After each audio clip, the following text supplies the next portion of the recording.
गेल्या 1.5 वर्षापासून जवळजवळ सत्ता संघर्षाचा निकाल येण्याची वाट महाराष्ट्रच नव्हे तर संपूर्ण देश पाहत असतानाच महत्त्वाची एक घटना घडली। ती काल 10 जानेवारी रोजी सत्ता संघर्षाचा अखेर निकाल आला। 10व्या सूचीनुसार आमदार अपात्र होणे अपेक्षित असतानाच महत्त्वाचा निकाल असा लागला की राज्यामधला कोणताच पक्ष अपात्र ठरलेला नाही, तर मूळ शिवसेना पक्ष राहुल नार्वेकर यांनी शिंदे गटाला दिल्यामुळे आता खरी शिवसेना एकनाथ शिंदे यांची म्हणून ओळखली जाते।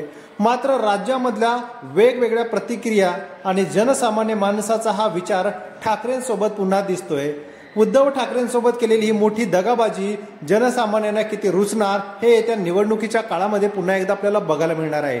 त्यापूर्वीच उद्धव ठाकरे यांच्यासोबत साथ देण्यासाठी महत्त्वाची घोषणा केलेली आहे आणि संपूर्ण निवडणुका असेल आणि कोणताही असेल तर उद्धव ठाकरेंसोबत कायम राहणार असल्याचं डॉक्टर प्रकाश आंबेडकर यांनी सांगितलेलं आहे। वंचित बहुजन आघाडीने मागील 2019च्या निवडणुकीमध्ये महत्त्वाचा रोल बजावला होता।